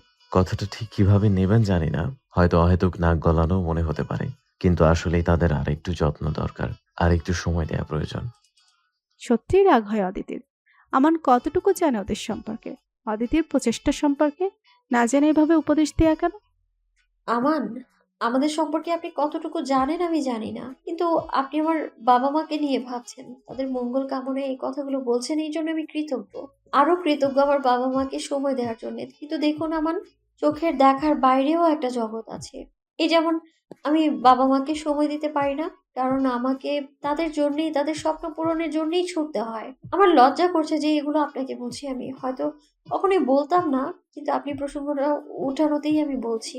আমরা যে বাসায় থাকি সেটা ভাড়া বাসা, অথচ বাবার আজীবনের ইচ্ছা সে নিজের একটা টিন শেড হলেও বাড়ি হবে, একটা আঙিনা থাকবে। তার পেছনের সব টাকাই তো ভাইয়া নিজের ব্যবসায় লাগিয়ে আলাদা হয়ে দিব্যি নিজের মতো আছে। কিন্তু আমি রাত দিন এক করে ছুটে চলেছি এই স্বপ্ন পূরণে। মা তো বিয়ে সংসারের কথা বলতে বলতে বিরক্ত হয়ে বাদ দিয়ে দিয়েছে। কিন্তু আপনিই বলুন, এই বয়স্ক শিশু 2 জনকে রেখে আমি কোথায় যাব বলুন? একটা না অনেক কথা বলে থামে অদিতি। ওর খুব বিরক্ত লাগছে। নিজের উপর নাকি আমানের উপর, নাকি কফি শপে ঠিকমতো কাজ না হওয়া এসির উপর? অদিতি না বুঝতে পারে না, চুপ করে বসে থাকে। আমানও যেন কিছুটা অপ্রস্তুত, চুপচাপ কফি শেষ করে। এবার তাহলে আসি, কফির জন্য ধন্যবাদ। আর কোনো কথা না বলে, কোনো উত্তর অপেক্ষায় না থেকে বের হয়ে যায় অদিতি। কফিটা কি বেশি তিতকুটে ছিল? জিব্বা মন সব এমন তিতে হয়ে গেল কেন? আজ 2 দিন ধরে আমান অদিতির ফোনে মেসেজ দিচ্ছে, কিন্তু অদিতি ইগনোর করছে, কারণ অদিতি সত্যিই বিরক্ত। আমানকে অন্যরকম ভেবেছিল। নিঃসন্দেহে আমান অনেক কেয়ারিং, কিন্তু না জেনে কেন এভাবে মন্তব্য করবে? রাতের বেলা খাবার টেবিলে বসতে হঠাৎ করে আমান এসে টেবিলে বসে। বিরক্তিতে অদিতি ভ্রু কুঞ্চিত করে। আমান এখানে? অদিতির বাবা এখনো খেতে আসেনি, আর মা রান্নাঘরে। অদিতি, আমি সরি, আপনি আমার কোনো মেসেজেরই উত্তর দিচ্ছেন না, এই জন্য এভাবে অনাহতের মতো আসতে বাধ্য হলাম। আপনি অনাহত কেন হবেন? আমার বাবা মা তো আপনাকে বাড়ির সদস্যের আসনে দিয়েছেন। আপনি তো দেননি। মানে? মানে খুব সহজ। আমি মানছি আমার এভাবে কথা বলা উচিত হয়নি, কিন্তু আমাকে তো আত্মপক্ষ সমর্থনের সুযোগ দেওয়া উচিত ছিল। আমার সরি বলার সুযোগটুকু তো দেবেন। আমার বাবা মা মারা যান ছোটবেলায়, এরপর বোর্ডিং স্কুলে, তারপর হোস্টেল, হল, আর এখন একটা স্টুডিও অ্যাপার্টমেন্টে। এভাবেই চলছে জীবন। এই যে আপনি খাওয়ার টেবিলে বসে আছেন, আপনার মা রান্নাঘরে কাজ করছেন, একটু পরেই আপনার বাবা আসবেন, একসাথে বসে রাতের খাবার খাবেন। ঠিক এমন একটা জীবন আমার কাছে স্বপ্ন। দেখুন, আমি আজীবন বাউন্ডুলে গোছের মানুষের জন্য দৌড়াই ঠিকই, কিন্তু মানুষ আমাকে কতটা ভালোবাসে, কতটা মনে রাখে, প্রয়োজনের সময় আমাকে কল দেয়, ভাই 1 ব্যাগ রক্ত লাগবে, জোগাড় করে দিতে পারবেন? কিন্তু প্রয়োজন মিটলে একবার জানতে চায় না। এই যে আমি সকাল থেকে রক্ত জোগাড়ে ছুটছি, আমার আদৌ সারাদিন খাওয়া হয়েছে কিনা আরেক দল আছে, ঠিক খোঁজ নাই। কিন্তু সে বড় স্বার্থের জন্য, কারণ আমার চাচা অনেক ধনী, অনেক প্রভাবশালী, অনেক জায়গায় তার জানাশোনা। এর বাইরে কেউ কখনো মাথায় হাত রাখেনি, জিজ্ঞেস করেনি কেমন আছি, দুপুরে খেয়েছি কিনা। আপনার বাবা মা সর্বপ্রথম আমাকে জিজ্ঞেস করেছে, বাবা আজ সারাদিন বড্ড ছোটাছুটি করেছো, আজ আর কোথাও যেও না, আমাদের সাথে খেয়ে এখানেই ঘুমিয়ে থাকো। আপনার মা যখন শুনেছে আমার কেউ নাই, দুপুরে দুপুরে ফোন দেয়, আমান বেটা খেয়েছো, নিজের দিকে খেয়াল রেখো। বিশ্বাস করেন, এমন আর কেউ কখনো বলেনি, এমন করে কেউ ভালোবাসেনি আমায়। একটানা অনেকক্ষণ কথা বলে থামে আমান। ওর গলা ধরে এসেছে, চোখের কোণে জল। অদিতি বুঝতে পারে আমানের কষ্ট। অদিতির এতটা রিয়াক্ট করা বোধহয় ঠিক হয়নি। তবে অদিতি, আপনার যুদ্ধটা কিন্তু আমার চেয়ে কম কঠিন না, বরং অনেক সময় আরো বেশি। আমি বুঝি আপনি মেধাবী, কিন্তু শুধুমাত্র বাবা মায়ের সাথে থাকার জন্য অন্য কোনো চাকরির চেষ্টা করেননি। এর চেয়ে বড় কষ্ট যেটা আপনাকে প্রতিনিয়ত স্বীকার করতে হচ্ছে তা হলো এভাবে বিয়ে না করে থাকা। আমাদের সমাজ সম্পর্কে আমি ভালো করেই জানি, একটা বয়সের পরে বিয়ে না করলে বা না হলে সমাজ তাকে যেভাবে হেনস্থা করে, এ যেন মৃত্যু সমতুল্য। আপনার বাবা মাও ভীষণ দুশ্চিন্তায় থাকেন। আমি আপনাকে একটা প্রস্তাব দিচ্ছি, আপনি ভাবতে থাকেন। পজিটিভ হলে ভালো, নেগেটিভ হলে আমি আপনার সামনে আসবো না। প্রশ্নবোধক চোখে তাকায় অদিতি। আমান কি বলবে? কিসের প্রস্তাব? অদিতি, আপনি সুন্দরী, বুদ্ধিমতী, আপনাকে যে কেউ পছন্দ করবে। সত্যি বলতে আমি পছন্দ করি। এখন তো প্রেম করার বয়স নেই। যদি জীবনে চলার পথের সঙ্গী হিসেবে আমাকে কিছুটা হলেও পছন্দ হয়, জানাবেন। অবাক হবেন না, আমি জানি যে আমি কিছুটা বোহেমিয়ান, তবে এটুকু নিশ্চিত থাকেন আমি দায়িত্ব জ্ঞানহীন নই। যাদেরকে আমি ভালোবাসি, যারা আমার পরিবার, তাদের জন্য আমার সব প্রায়োরিটি। তাদের জন্য আমি জীবন দিতে পারি। আচ্ছা, আগে দেখতাম মেয়েকে পাওয়ার জন্য বাবা মাকে পটানো হতো, কিন্তু এই ক্ষেত্রে দেখা যাচ্ছে বাবা মাকে পাওয়ার জন্য মেয়েকে পটানো হচ্ছে। Not bad. ভেবে দেখি আমি আমার বাবা মাকে হারাতে চাই কিনা। কে বলতো বাবা মাকে শুধু চাই? বরং এক্ষেত্রে এটাও সত্য যে মেয়েকে পাওয়ার জন্যই বাবা মাকে পটাচ্ছিলাম। অদিতির চোখের দিকে তাকিয়ে আবেগী কণ্ঠে বলে আমান। অদিতি লজ্জা পায়, কিন্তু অদিতি তো দমে যাওয়ার পাত্রী নয়। অনেকেই তাকে আয়রন লেডি বলে। এটা প্রমাণ করতে হবে। আর এই বিষয়ে সব সিদ্ধান্ত আমার একার, কারণ আমি জানি আমার বাবা মা বায়াসড। সব আপনার পক্ষে। মাথায় হাত দিয়ে বসে থাকে আমান। না, মেয়েটা আজকে অন্যরকম মনে মনে ভাবে আমান। অদিতে কিছুটা মুচকি হেসে সরে পড়ে। এতক্ষণে বাবা মা কেউ ডাইনিংয়ে আসলো না, তার মানে সবাই সবকিছু জানে। ওকে আমিও দেখব কিভাবে খেলা জমে। আমি বাউন্ডুলে ঘুরি, যে আমাকে বাসবে ভালো তার আকাশে উড়ি। আমি বৃষ্টি ইলশে গুড়ি, মাথায় করে রাখলে আমায় খেলবো লুকোচুরি, খেলবো লুকোচুরি। অদিতি গান শুনছিল, অনুপম রায়ের গান। ওর ভালো লাগে, এই গানটা শুনতে ওর ভালোই লাগে। আবার আমানের কথাও মনে হয়ে হাসি পায়। আমান তো নিজেকে বাউন্ডুলে বলে। আমানের সাথে অদিতির বাবা মা মিলে বিয়ের জন্য খুব লেগেছে, কিন্তু অদিতির একটাই কথা, আমান যে ওকে পছন্দ করে এর প্রমাণ কি? আমার নিশ্চিত বাবা মায়ের ভালোবাসার লোভে অদিতিকে বিয়ে করতে চায়। কি অদ্ভুত কথা, তাই হয়? লুৎফা বেগম বলেন, কিন্তু আসল বিষয়টা আসানুল হক বুঝতে পারেন। আমানের কানে টিপস দেন, মেয়ে পটাও। এ যুগের ছেলে হয়ে এটুকু বুঝো না? ব্যাস, একে তো নাচনে পড়ে, তার উপরে ঢোলের বাড়ির মতো অবস্থা হলো যেন। আজ গোলাপ, কাল দোলন চাপা, এরপর অন্য কোনো ফুল, এভাবে রোজ সকালে কিছু না কিছু হাতে আমান দাঁড়িয়ে থাকে। তারপর দুদিন পর পর কফি খাওয়ার দাওয়াত, নানা রকম শাড়ির গিফট, মাঝরাতে কল, অদিতি বাসার নিচে আছি, এক কাপ চা হবে। অদিতির ভালো লাগে অবশ্যই, কিন্তু বুঝতে দেয় না। এই সময়গুলো আসলেই দারুণ লাগে। বিয়ে তো হবেই, অদিতি রাজি না হওয়ার কোনো কারণ নেই, কারণ অদিতির মূল চিন্তার বিষয় হলো বাবা মা। সেখানে আমান বাবা মাকে মাথায় করে রাখে, সুতরাং না বলার তো কোনো কারণই নাই। কিন্তু আমানের এই পাগলামিগুলো অদিতি এনজয় করে, খুব ভালো লাগে। কিন্তু একদিন সকালে আমান আর আসলো না, সারাদিনের খোঁজ নেই, পরের দিনও না। অদিতি উদ্বিগ্ন হয়, আমানের নাম্বারে কল দেয়, বন্ধ। বাবা মাও কিছু বলতে পারেন না। এমন তো হয় না, বাবা মাকে কিছু না বলে তো কোথাও যায় না। তাহলে উফ, আর ভাবতে পারে না অদিতি, ওর মাথা ছিঁড়ে যায় যেন। পরের দিন স্কুল থেকে ফিরে দেখে বাবা মা ব্যাগ গুছিয়ে বসে আছে, তাদের চোখে মুখে চিন্তার ছায়া। অদিতি, গুছিয়ে নে, আমান কক্সবাজারে, আমাদের সেখানেই যেতে হবে। এয়ারের টিকিট কেটেছি, এক্ষুনি যেতে হবে। বাবার কণ্ঠে এমন কিছু ছিল যে অদিতি আর প্রশ্ন করতে সাহস পায় না। যা পারে গুছিয়ে বেরিয়ে পড়ে, মনের মধ্যে নানা প্রশ্ন। কোনো অ্যাক্সিডেন্ট? খুব খারাপ অবস্থা না হলে এয়ারে যাচ্ছে কেন? মুখ শুকিয়ে যায়। কক্সবাজারে নেমে বাবা ওদের নিয়ে একটা অভিজাত হোটেলে উঠলে অদিতি প্রশ্নবোধক চোখে তাকায়। আমানের চাচা ঠিক করে দিয়েছে, ব্যাগ রেখে ফ্রেশ হয়ে আমানকে দেখতে যাব। বাবা আমার ফ্রেশ হওয়ার দরকার নেই। আচ্ছা, রুমে ব্যাগ রেখে আয়। অনিচ্ছায় রুমে চাবি নিয়ে চলে যায়। পেছনে বাবা মা মেটে হাসতে থাকে। অদিতির দরজা খুলতেই চমকে যায়। আমান হাঁটু গেড়ে বসে আছে, হাতে একটা রিং। আমাকে কি তোমার জীবন সঙ্গী করবে অদিতি, প্লিজ? একদমই না, কত বড় বাটপার, আমাকে মিথ্যে বলে এনেছে। আমি চিন্তায় মরে যাচ্ছিলাম। রেগে বের হয়ে যাচ্ছিল অদিতি। আমান জোর করে জড়িয়ে ধরে। থমকে যায় অদিতি। এছাড়া আর কোনো রাস্তা পাচ্ছিলাম না প্রিয়া। তুমি এত ঘোরাচ্ছিলে কেন বলো তো? আর কত ঘুরবো?